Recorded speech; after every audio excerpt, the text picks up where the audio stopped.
Wouldn't you like to pause from your busy day and listen in to experts and homeschool parents like you about the beautiful world of homeschooling? This podcast is designed just for you. Each episode connects you to the best conversations that will give you courage and fill your cup so you can keep pouring into your family every single day. Introducing the Hey Mama Homeschool Show, brought to you by the old Schoolhouse, your trusted homeschool partner for over 20 years. Hello, this is the Hey Mama Homeschool Show podcast, and I'm Deborah Wuehler, senior editor of the old Schoolhouse magazine. And today we're going to be talking about the subject of art and photography. And why are we even thinking that's an important thing for our family or our homeschool? And I just want to go over, just the miraculous works of God in our lives, where we don't see the future of our children, but He does. And He leads us in things like art and photography and many other electives that He leads our family into. And amazingly enough, many of those things have become the career choice or the avenue that a child just really takes off in. And so it's such an amazing thing to watch what God does with each child and what direction they go in, just because we have given them opportunities. And two of those opportunities would be art and photography. And so we are going to talk about that right now, about art and photography. And I'll just start maybe with a little bit with my story, and then we'll talk about maybe some opportunities for art and photography that are available. So our story, let's see. Well, if I go back to like preschool, I was always the mom that loved to do art projects with the kids. Any kind of craft project or art project, I took the time to do with them, whether it was messy or not. Some of my non-messy friends were like, I could never do that. I don't want Play-Doh in my house. It gets stuck in the carpet, right? And so they were not, the artsy, craftsy kind of mom, but they offered other opportunities to their children in other things that weren't as messy. But for us in our house, I didn't mind all the messy because I had done so much research about hands-on learning and how children really learn through just getting their hands dirty, just getting into something, creating, using that imagination and that creativity that God has put in them. And how good that was for their brains, that, all the academic work would come much easier if we could just get them thinking and get their brain growing by doing some of these hands-on things. And so even in preschool, just very early on, teaching them how to use scissors and teaching, using glue sticks and painting and crafting with modeling clay and with all different kinds of art mediums, beading, and just all the things that you do with preschoolers. We would do that, and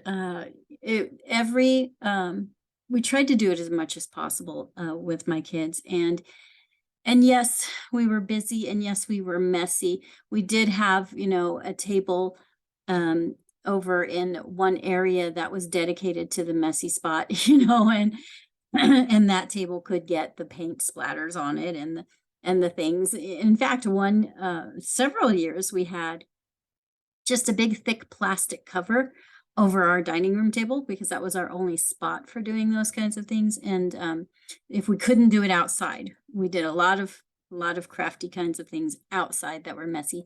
But if we were in the house, I remember many years we had a very thick see-through clear table cover that we put over the table, and underneath that because it was see-through, I'm just remembering this, we had all of those placemats that were learning placemats. So their ABCs were on there, their colors were on there. Everyone had a placemat with different learning things like the US map and just presidents and names of animals, dinosaurs and things. We just kept rotating those placemats around and getting new ones. And that was a very cheap, inexpensive, I should say, way of learning, is to have those under that clear tablecloth so that when they're eating, when they're playing, when they're crafting, they saw all of that, those visuals of right where they were sitting. And they learned a lot that way. So yes, with preschool, we did a lot of arts and crafts. And even as they grew, we just kept growing and in that area. And we also did photography. We're going to pull in photography here too. I remember getting them those dollar cameras that they used to have in the boxes. I don't know if they even still have those anymore, but it was a camera inside of a little box.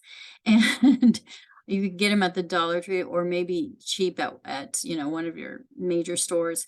And I would let my children take pictures. And yes, they wouldn't take the best pictures at first, but when they saw the developed pictures and they saw what they took, and then they started to think about, oh, that was not a good picture. I got the person's feet and not their head, and so then they started thinking about how they could take pictures better. And this was early on, even elementary school, where we did things like that. And because I was a busy mom and I really wanted, to capture some of the things my kids were doing, I had my oldest.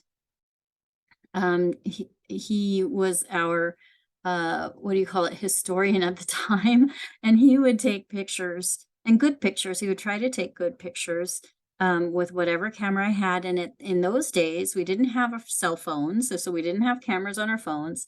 And we had regular cameras, or we had those disposable cameras, or we had actually a video camera, and he loved that video camera.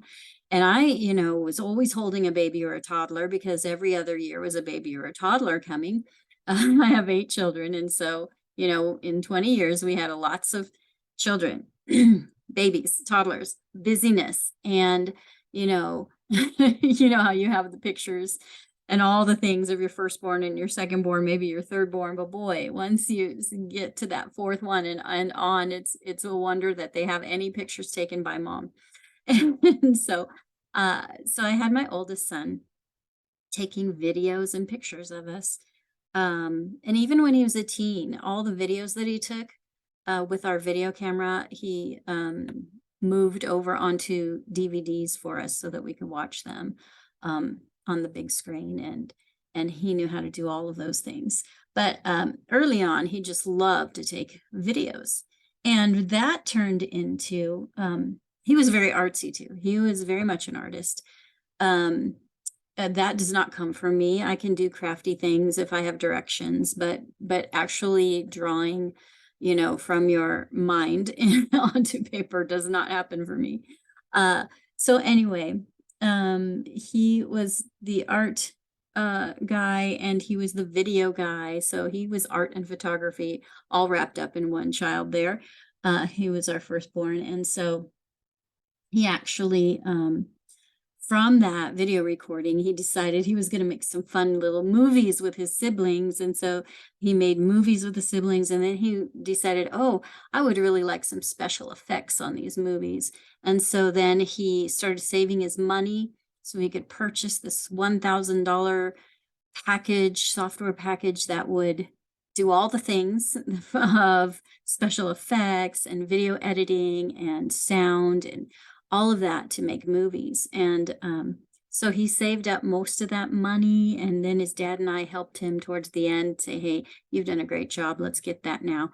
And he used that and taught himself how to use this big package. And I think he was like 13 or so by that time, taught himself how to use that big package of stuff.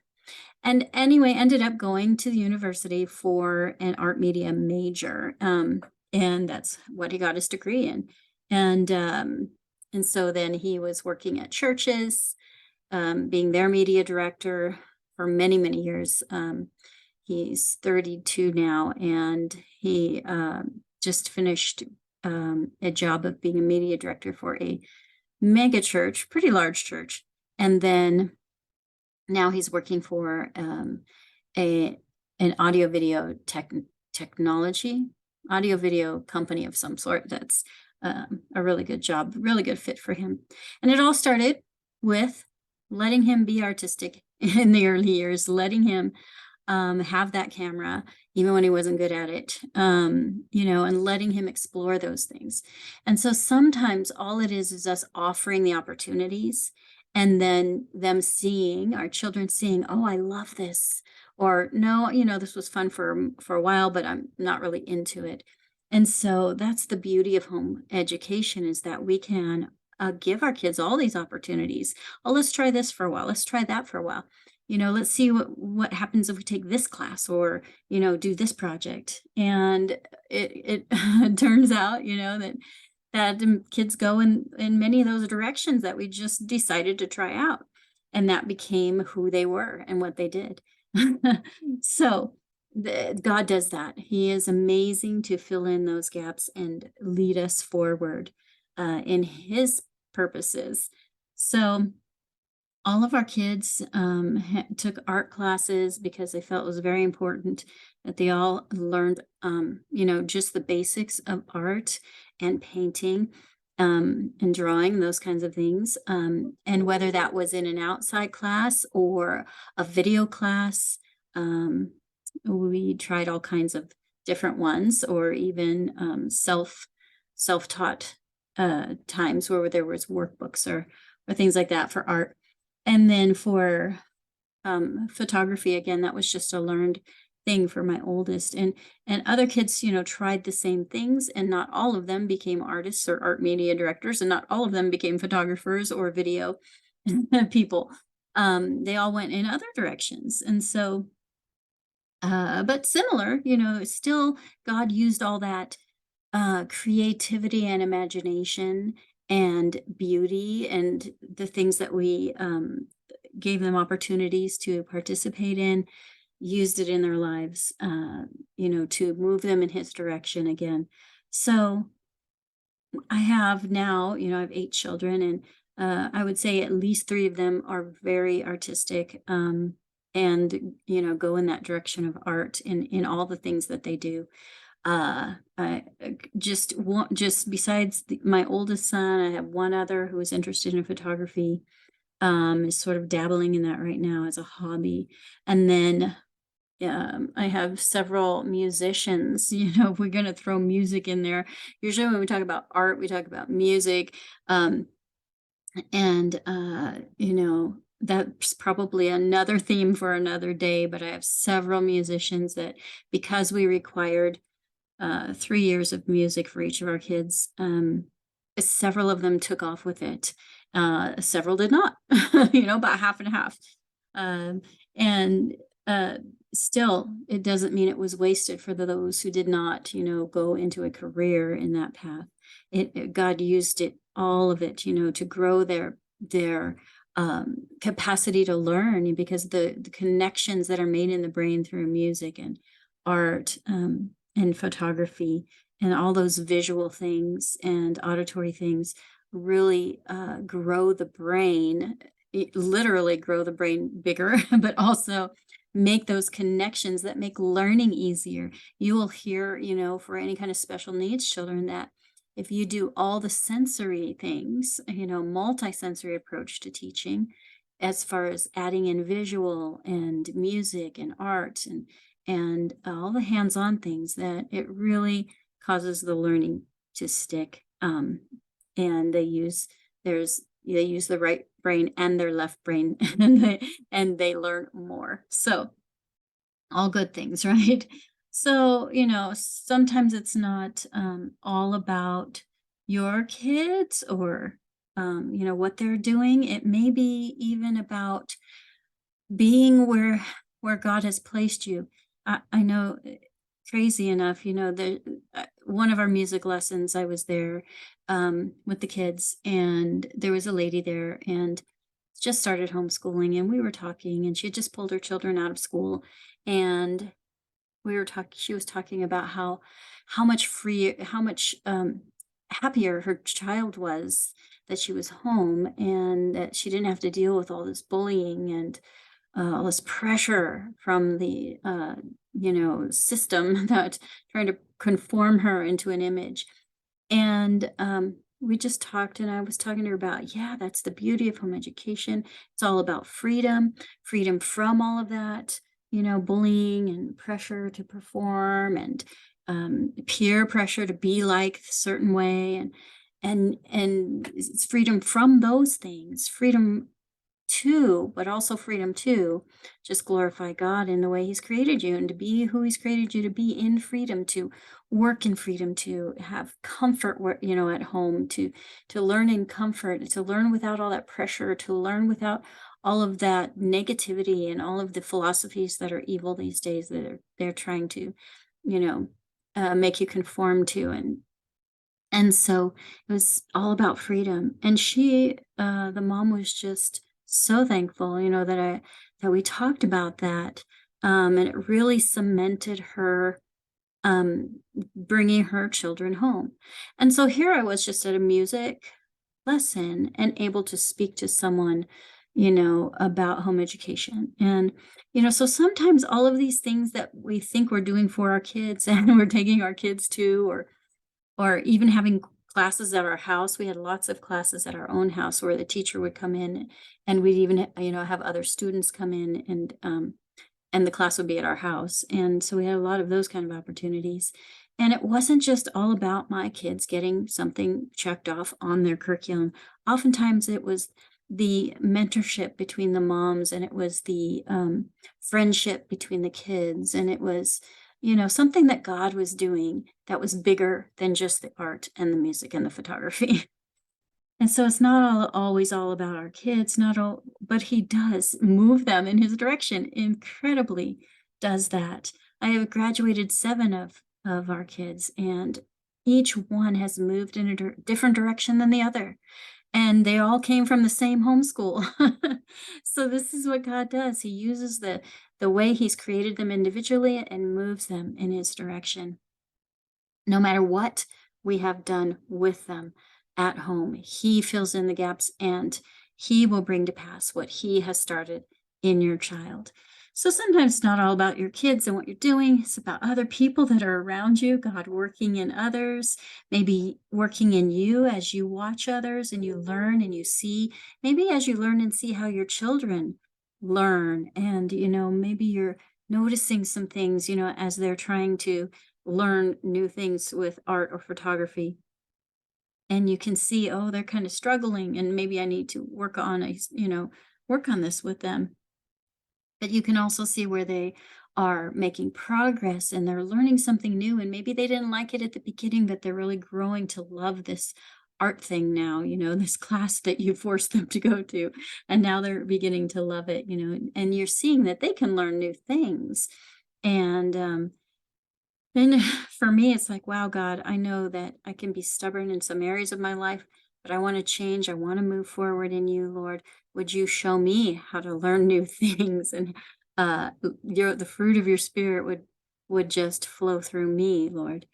And so oftentimes, maybe the extracurricular things that we're doing with our children, may not be their career. Well, although sometimes it can be, maybe it will be their ministry later in life. Maybe it's something they can help others with. Um, so some of our kids um, are doing therapeutic work, so they bring art into that. And I have several musicians who are using it as ministry. And so whether it's art or ministry or photography or video, God can use it for His purposes and for His glory in a ministry situation later on. So it can either be a career or a ministry situation. God knows, and He can use all the things that your kids are learning now. He can use these things in their future. So Sometimes it's not just about filling that curriculum need right now, but there's a bigger vision. And sometimes we don't see that off. Well, we don't see that. We're homeschooling blindfolded, which is what I say often. But God sees, and He's leading, and we're holding His hand, and He is taking us places we never thought of. We only have a very limited view of what God is, what's going on in our life, but God has this bigger view, and always a bigger outcome than we would have expected. That's who He is. It's what He does. So some opportunities for art and photography would be um, uh, in our schoolhouseteachers.com. There is, if you are a member of that, one of our courses is a photography course. Of course, we have lots of art courses, amazing art courses. We have one called Art Achieve, which is a really good curriculum for art. A lot of people just sign up for schoolhouseteachers.com just for all of the electives. We have so many electives.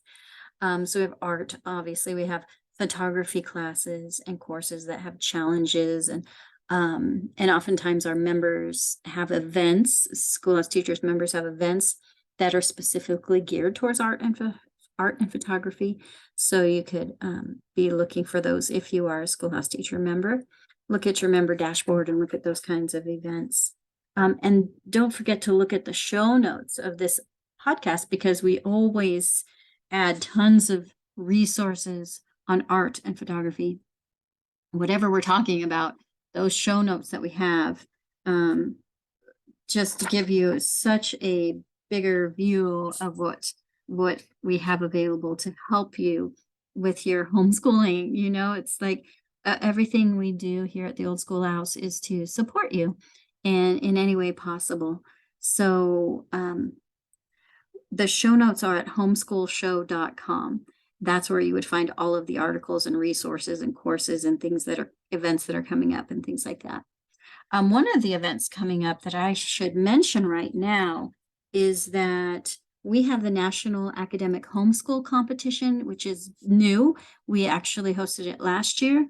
We had our student winners, and it is the first ever National Academic Homeschool Competition. And so it's back this year. So you can register your 12 to 18-year-olds today for homeschooled students to put their college knowledge to the test on a national level with the National Academic Homeschool Competition, brought to you by the Old Schoolhouse and College Options Foundation. And if you're a schoolhouseteachers.com member, you receive a 50% discount on the $110 registration fee. So Schoolhouse Teachers members pay only $55. And you can get that code from your dashboard, your member dashboard, if you are a Schoolhouse Teacher member. So registration, though, you don't have to be a schoolhouseteachers.com member to register. Anyone can register at NAHCregistration.com. NAHC stands for National Academic Homeschool Competition. So go to NAHCregistration.com and you can have access to that competition, as well as a total college success software and 0 Hour Threat, which is an interactive game that prepares students for the SAT and the ACT. So a win all around. So check that out. Find out more about that. You can find out about that on our website or at the National Academic Homeschool Competition. And that is one of the events that we support as the Old Schoolhouse supports you in your homeschooling. So I would just say that whether it's art, music, drama, photography, you will see that God is behind all of those things, and He gives us opportunities to put before our children, and just to see where they're going to go with it. And when we pray and we ask God for His guidance and His wisdom, He always offers it freely. He says in James 1 verse 5 says, if any of you lack wisdom, let him ask God, who gives to all men liberally and upbraids not, and it shall be given him. That's in James 1:5. And we have another verse that came to mind earlier when I was talking, is Ephesians 2:10. This really is applicable for all of these kinds of electives and things. It says, we are his workmanship, created in Christ Jesus unto good works, which God has before ordained that we should walk in them. Ephesians 2 verse 10. And so, just that wording right there, we are his workmanship. He has created us to be creative. He is a creator, that his work, we are his workmanship. We are formed by his hands. And so he's given us all that gift and ability to be creative and work with our hands and create things. And so we are being like him when we do that. And we offer those kinds of things to our kids. And then our children, God has already prepared for them what he has for them to do, that they would walk in them, walk in those things, those good works that he's prepared already in advance for them. And if he's prepared already in advance all the good works that he has for our children to walk in, then don't you know he's going to prepare our children for those things. So he's prepared the things for them, but he's also going to prepare our children for those things that he has set before them to walk in. And we are just praising God for what he does in the homeschool community and in our lives. And don't get discouraged. Sometimes we see other homeschooled children who are, very talented or just displaying some really, amazing things. And we can tend to become discouraged, thinking that we're not doing enough with our own, or that, why aren't our children that talented or whatever. But instead of being discouraged, just pray. Pray that whatever gifts and abilities or talents that your child has or desires, that God would bring those forth and be glorified in those areas. And that he would bring forth those abilities and those gifts that he's given them, and that he would also bring forth the opportunities for them to walk in those things.